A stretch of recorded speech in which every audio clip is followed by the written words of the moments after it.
Hey everybody, my name is Raw Skye and welcome to my channel. I have Edith Eggleston today joining me, and we will be talking about the spiritual side of raw foods and about her journey.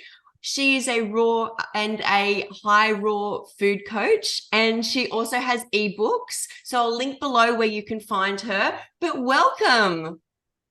Thank you so much, Skye. I'm honored to be here. So today, first off, I want you to share about how you found raw foods and whole foods. Yeah, I would love to. So, for me, it's been, I feel like a very long journey to get here. Um, let's see, where should I even start? I want to say that the seeds were planted, I think maybe like around the age of 11 or 12 years old.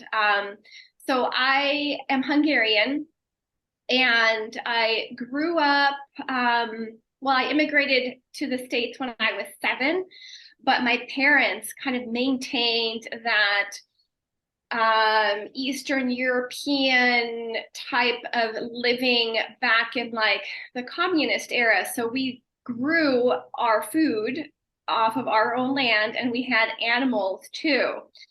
And I remember forming these connections with these beautiful animals that we had.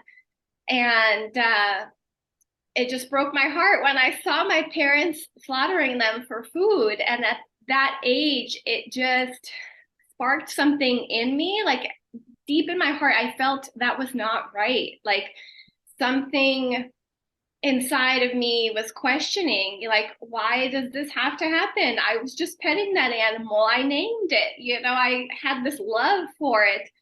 And I started questioning my parents back then. And I said, why do we have to do this? Is this necessary? Like, I would be so upset at the thought and just experiencing all of this. I loved that we had our own garden and that we grew our own fruits and vegetables. All of that felt so right. But then the animal piece just like broke a piece of my heart at that young age. So I feel like when we incarnate into these lives here on earth, we have a set plan, essentially, like a life path that we're following.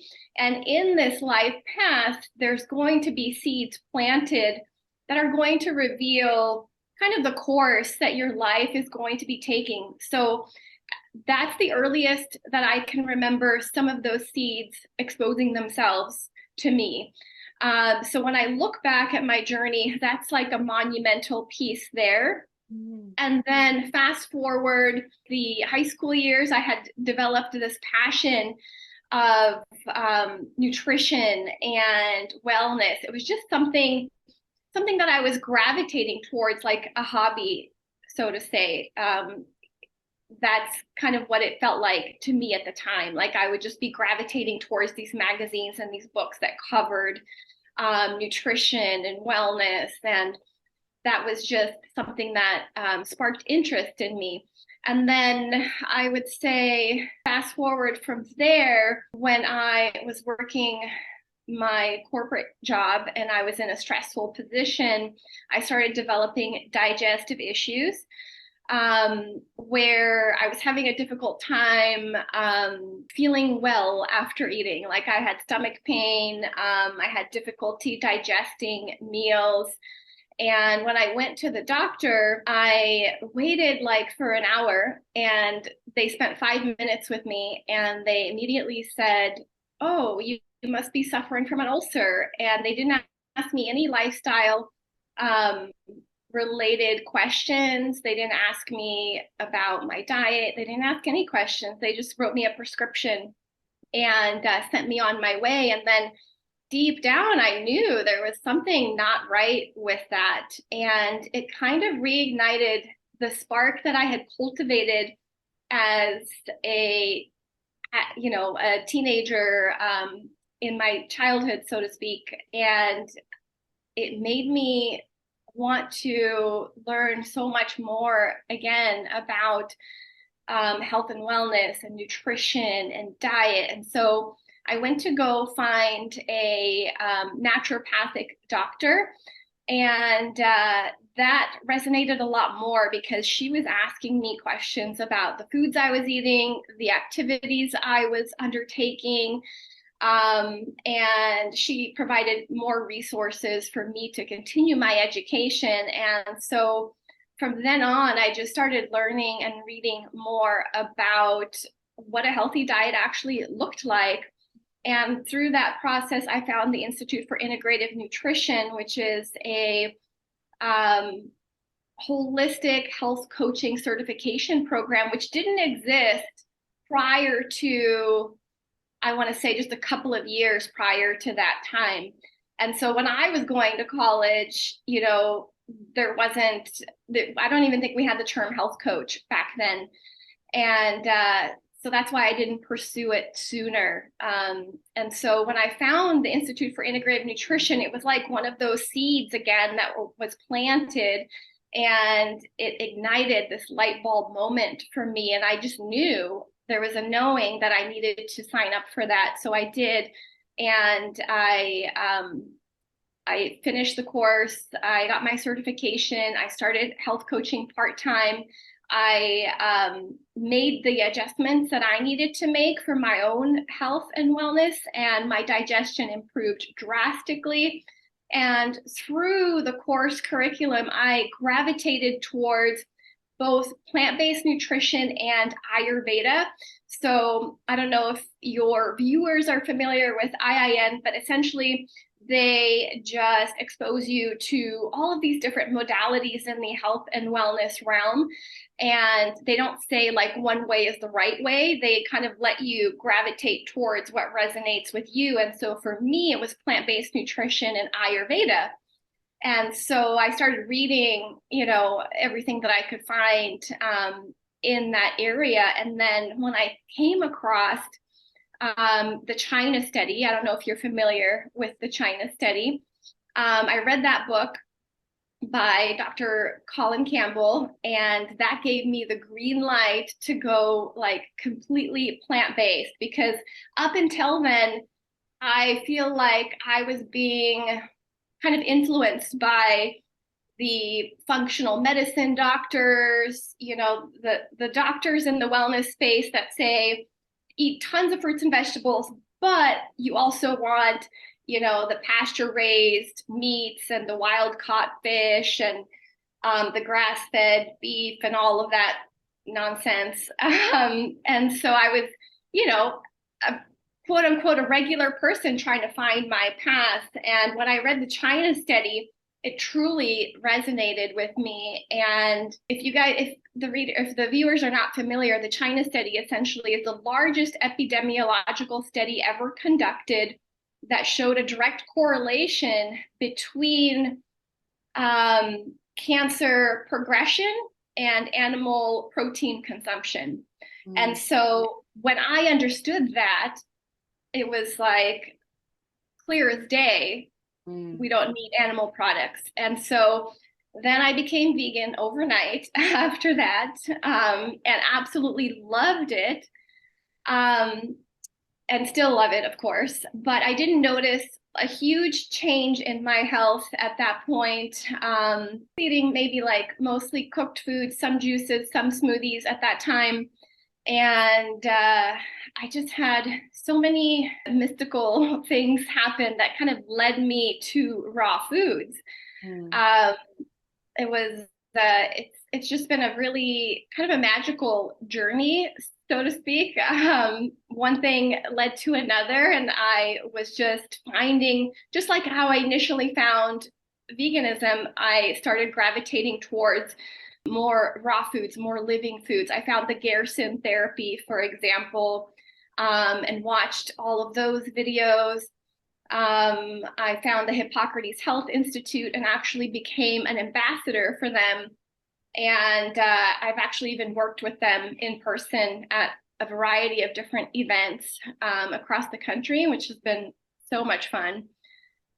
So I've just been kind of open to all of these things coming into my existence, and I've been open to whatever has resonated, and it's logical to me, and I'm sure to you, that plant foods in their whole form, unadulterated, so not changed, not fried, not, made into all of these Franken foods that we now have. So just real whole plant foods in their raw form. Like, it's logical that those foods provide healing because they're made from nature. They're directly connected to the sun, the earth, and the water, all of the elements, right? So it just made logical sense to me. And when I did start incorporating more of these raw foods, these living foods, now I'm like 90% raw.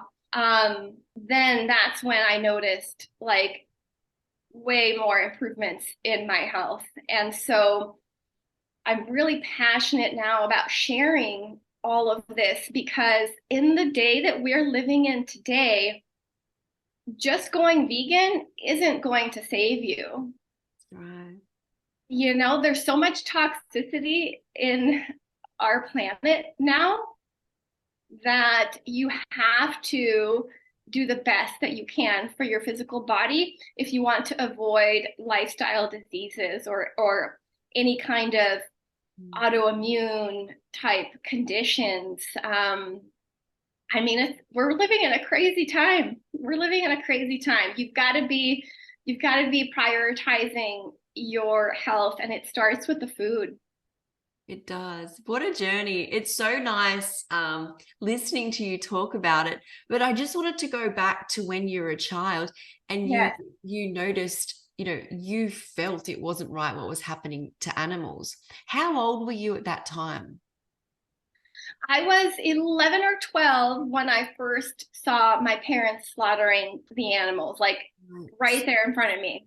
Right. Now, can I ask, do you believe it would be different for most people in society if children had to watch their food be slaughtered? Oh, yeah, absolutely. I feel like a lot of children don't understand where meat comes from. The correlation isn't made. And I want to say, I think some adults have this too. I recently met a man in his 50s who did not know what animal a fillet steak came from. So I feel like those of us in this health and wellness bubble, we think a lot of things are common knowledge. But when we step outside of that bubble, like, and interact with people who've never researched nutrition or wellness, or they just never even looked into it, they are just eating like whatever is there. Like, some of these people don't know where meat comes from. I feel like, it's just daunting. I think the other really sad thing is that all meat comes from plant. So we are eating, the animals eating plants, and then we're eating, I don't eat animals, but many people are eating the animals thinking that's where you get the protein. But you've just got to ask yourself, where did the animal get the protein from? And they got it from the plant. So, but I don't know what your thoughts are on this, is this crazy world that we're living in, I really feel is like a mind trap. Like the biggest thing is not like this physical warfare, right? It's this mental warfare that we're born into as children. We're sitting in front of televisions, we're listening to teachers, we're so busy then with sports, etc., that we don't have time to sit and think with our own thoughts. How do I feel about nature? How do I feel, about trees? And that is really scary, isn't it? Yes, yes. Oh my gosh, I just watched a new documentary last night, and the whole premise about it was the most important thing that we, as every single human, needs to be thinking about is, who are we? Who Yeah. are we? Yeah. And look, that's why I loved connecting with you, because when we first started speaking, I realized, as much as I would love to just talk, I don't even know whether it's healthy to just talk facts and science, there is something missing in society, and that is that self-reflection, that magic, that reason for being, that life that many people just, we're born into this racing world, and we don't have time to just sit and learn about this. And it's because I believe it's that voice that guides us. As you were saying, there these aha moments as you've gone through your life, these seeds that are planted and they've got to grow. And the next watering might be when you see something else to do with veganism or health, and it keeps growing. And it's beautiful listening to you talk about it. Oh, thank you. I know my story is kind of long and it's kind of all over the place, but it's interesting to reflect back and to see those flags and those seeds that were planted for me to recognize. Yeah, no, it definitely is. It's lovely hearing different people's stories in that way. And can I ask, when you talk about this magic, when you felt and what you can see in the mind's eye, right? What was that like for you, the magic of finding something like Whole Foods?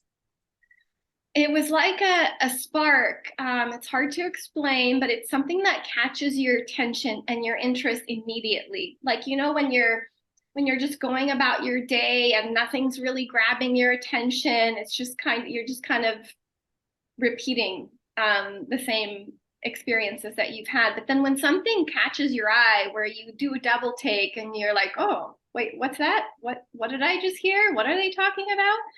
It's those moments, and then you connect to that, and then you almost have like, well, you do have the aha moment. And I remember when I found the Institute for Integrative Nutrition, it was so powerful.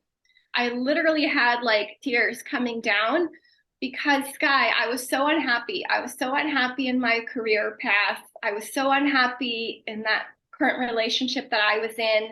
That's when I was having the digestive issues because I was so unhappy. So your body, if you are off track, and many of us get off track throughout these lives, but if you get off track, that's when the body will start to communicate via illness, is my belief. And it can be small, to start with. Like, I wouldn't say I had a big issue because I listened. But then when you don't listen, then that issue becomes bigger and bigger and bigger. And that's how people develop, cancer and like all of these other huge ailments that become life-threatening if you don't listen, if you miss the signs. So I'm grateful that I saw the signs and was able to course correct. But yeah, you have to be paying attention. And when you feel like your attention being grabbed, take that moment and pause and tune in, like, hey, what is that trying to tell me? So it's almost like, so attention grabbing, and then you get the aha moment, and you almost feel like this wave of clarity, like this joy. Like, I had those tears of joy come. That was energy, Yeah. that was like energy that I tapped into, and then energy I was releasing through the emotion. And I mean, it was just clear. Like, it doesn't get much clearer than that, from my opinion. Mm. Do you have any advice how people can listen more to themselves? Because we as humans, especially until I ate raw foods, or even plant-based, you've got a lot of chatter going on in your head. How would you recommend people distinguish listening to that inner voice when it does talk?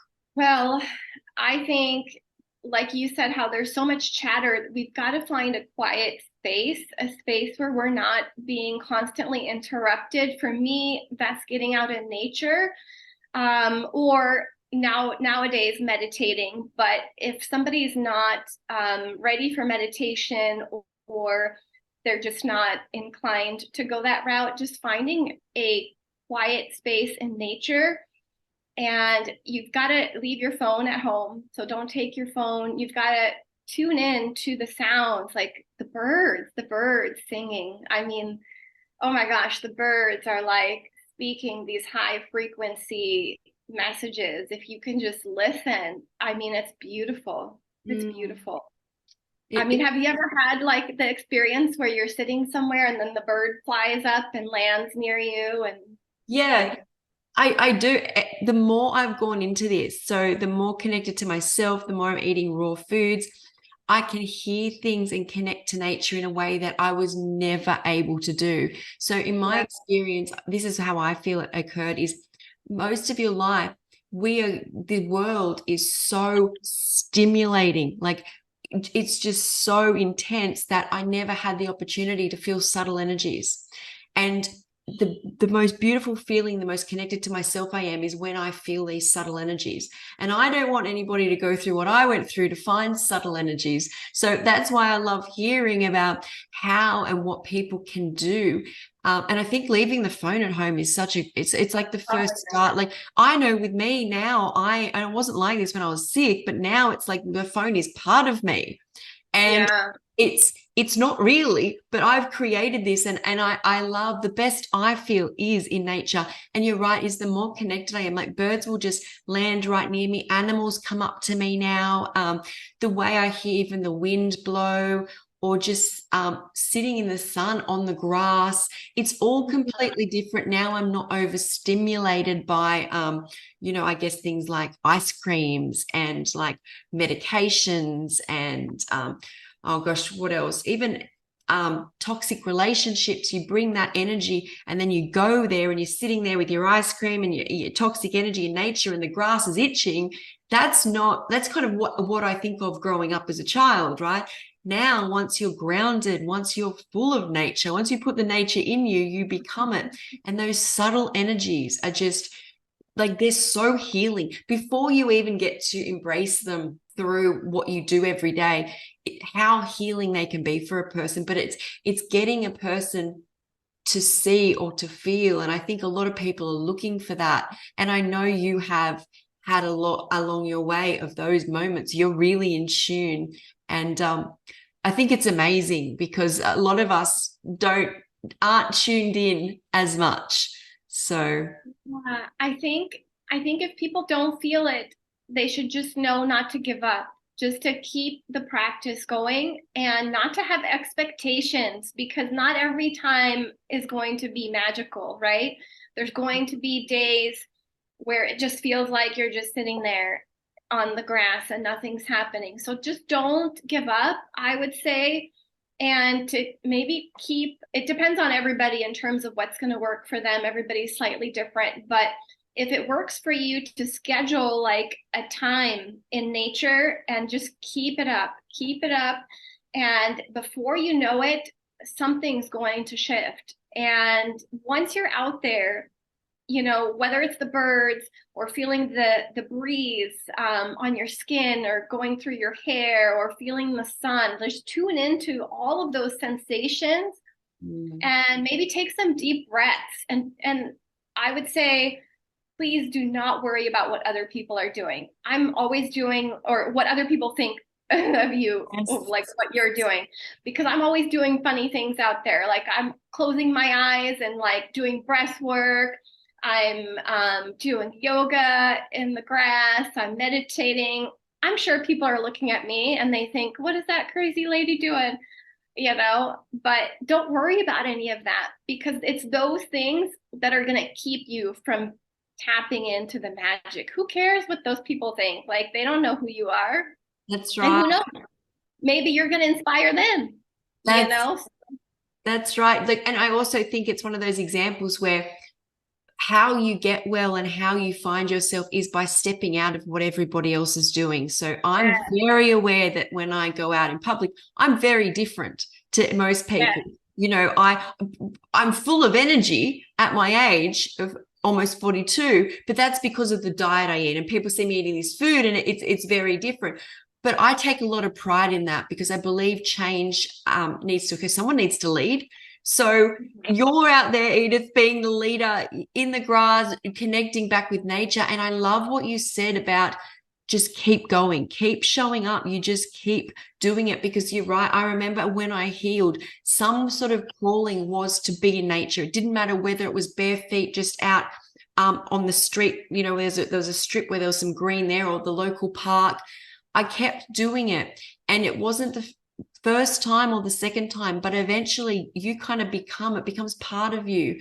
And mm-hmm. that shift will happen. So I'm glad you mentioned that, because people just, yeah, keep showing up and keep trying it.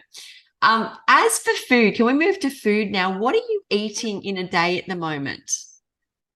Okay, so I love this. So I follow a lot of the medical medium protocols, which I've shared with you. Yep. So I start with lemon water, like 24 to 32 ounces. And then after that, I do either my journaling or my meditation. And so then 15 minutes, 15 to 20 minutes or so is what he recommends to have in between the liquids. So then I move on to celery juice. So I make 16 to 32 ounces of celery juice every single morning. And then it depends on my workouts. So I like to work out fasted for my body constitution. I'm a kapha in Ayurveda. I think that's also important to know is your body type. So I am one of the types that does best to work out fasted. So if it's a gym day, I'll go and work out after the celery juice, or sometimes I'll make a second juice. It just kind of depends. But basically, lemon water, celery juice, and then most of the time, a second juice. Lately, it's been even more juices, but like on a normal routine, that's how I start. And then after my workout, I make a smoothie. And that's going to depend on the day as well, but it's always going to have greens. It's always going to have fruit. And I am a huge proponent of adding aloe vera gel to your smoothies. So I add that like pretty much every day. And then I add superfoods like spirulina, barley grass juice powder, those types of things. What I don't add is fat. So I don't add any fat to my smoothies. I see a lot of people adding nut butters, and it's so counterproductive. You guys, you got to understand how the body works. So if you're adding all these fats into the smoothie, you're going to create digestive issues. You might not absorb all of the antioxidants, and it's going to spike your insulin, and it's just don't do it. Just don't do it. And then I snack on fruit throughout the day if I'm hungry, and then dinner is always like a big salad, and this is where that 10% comes in that's not raw. Is I sometimes have steamed vegetables on top of my salad. I just find it to be so satisfying. Oh my gosh. But lately I have been kind of on like a fully raw kick. I don't want to call myself fully raw just because I want that leeway of like having the steamed vegetables or incorporating oats in a certain dish if I want to. But I would say these days I'm much closer to fully raw. But I do love some steamed vegetables on top of my salad from time to time. So satisfying. And then I make a homemade dressing that I just drizzle all over. And that's typically the only fat source that I consume is that dressing.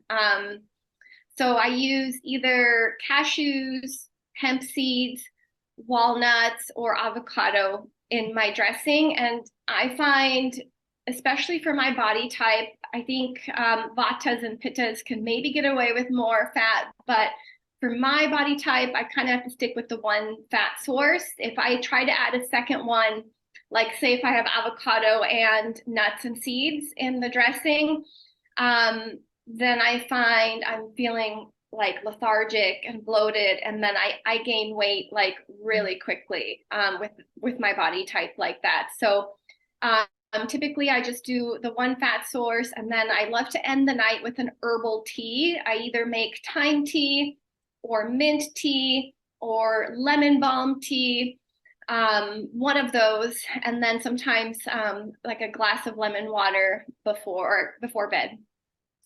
That's amazing. I love hearing all that. What a beautiful diet. With the Yeah. raw foods and when you have cooked foods, can I ask, do you feel the energy drop when you eat cooked? As Yes, much as they taste incredible and satisfying, do you notice the shift? yes. I feel a little heavier, even with just the steamed vegetables. I feel like my body takes longer to digest and assimilate. And it's even more likely if I have a second source of fat. So I would say the fat is probably more important for me. So let's say if I had a raw salad with steamed vegetables on top and a fat-free dressing, I would still feel light Mhm. and like Mm. fully present.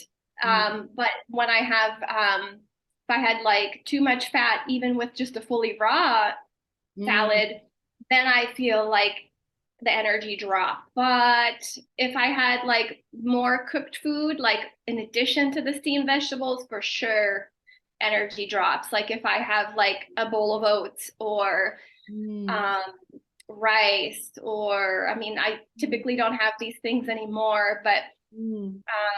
any kind of a cooked vegan meal, I definitely feel the energy drop.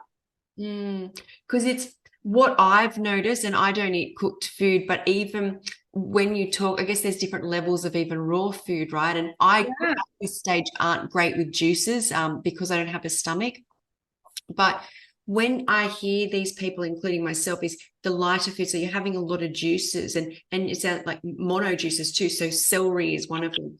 You can Mhm. really, have no idea how much we can speed up our digestive system, or ease it, really, is to then know that some basic steamed foods can put that much change and shift and energy into something is quite incredible. And that's why I believe I healed from being so sick, is when you're that sick and you're like low energy, and then you're eating just even steamed simple foods, the energy which could have gone to the healing keeps going into digestion. And it's so incredible that I lived most of my life never realizing it, or I guess being in denial, because even when I was sick, when I first started to be 16, and think that my head would not wrap around that even cooked steamed vegetables could have a shift in digestion. Like Yeah. it's like, how would you explain that to even a 16-year-old today, that that's a lot of energy, and then they've been taught that that's not a lot of energy, and it's something to wrap your head around, isn't it?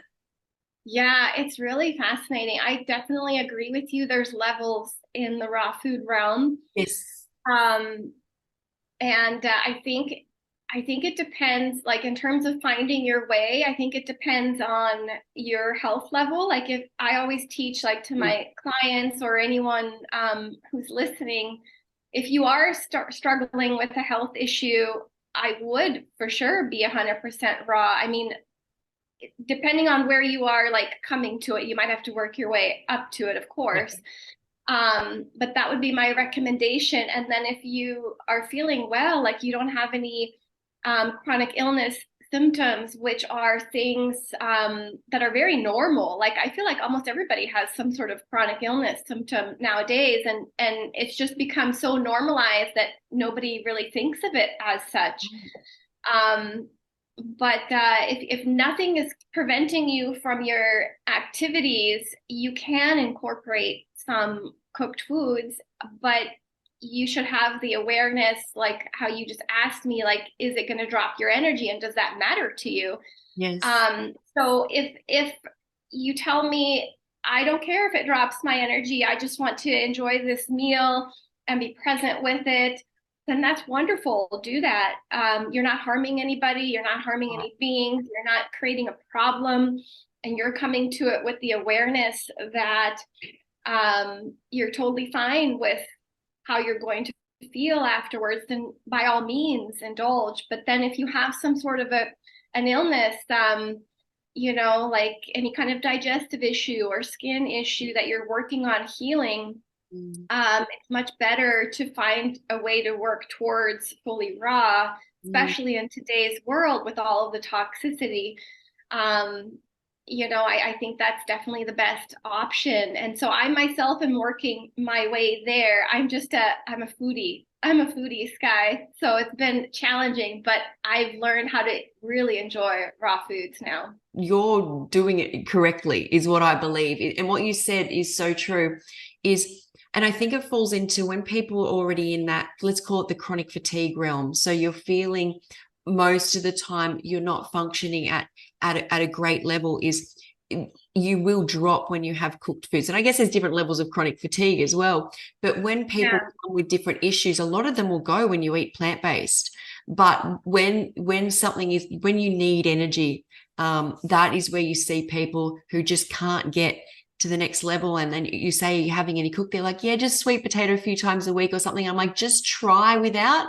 And people's health problems, it then shifts. But it's when I went on this, it is levels. Like I went from what I call my spiritual awakening, from paleo to veganism to plant-based to raw.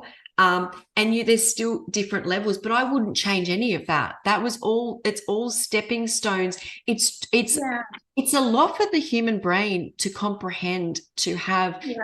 really just fruit, right? So just fluids with nutrients in it. We've been told a lot of life is sitting and enjoying food. Like even our school day revolves around morning tea, lunch, get home, afternoon tea, dinner, a whole, to change that and say, hey, you can just snack on fruit all day and then not have that real full feeling as well. I think it's hard for a lot of people. Yeah, yeah, I think so too. I think just being gentle with yourself, and if there's no urgency, like your life is not threatened by some sort of an illness, then take your time and do it in a way that feels good, that you can wrap your mind around it, like you said, so that it's comfortable. And I feel like if you do that, there's less of a chance of you reverting. Like we've seen a lot of people give up veganism because they didn't believe that it was working for them, or that they thought that they were getting sick. And I honestly think that those people just weren't taking, the steps appropriately to get themselves to where they needed to be. So I think being gentle with yourself and just, improving. Like I have a coach who tells me you should be trying to improve 1% each day. And if you can do that, by the end of the year, like think of how much progress you've made and how much you've improved upon yourself. So I think just being gentle with yourself and just being honest with yourself and setting small goals, holding yourself accountable in some way, shape, or form.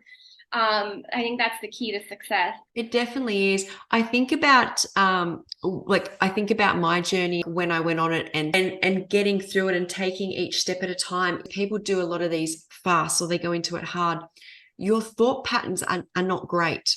And those thought patterns become us. And I believe that a lot of my journey is the way it is because I loved every second of it. None of it was hard. None of it was punishing. There were challenges, yes, but I would face them each day. None of it was pushing me into what I call stress mode. So I often wonder because people always say, I hear a lot of people talk about people who go on big juice cleanses then fall off. And are we able to be restrictive for a certain period of time? But that will end. And then, is it better to have this continual routine of looking after yourself and have incremental steps up? And I believe it is, because I believe who we are when we do this is who we become. You don't want to become this restrictive, angry, detoxing, person. You're trying to find yourself, right? What are your thoughts on that? Yeah, I agree. Like we have to love the process. We have to enjoy it. And I'm so grateful that I have like stayed the course, because I do enjoy it, Skye. Like I love making my juice in the morning.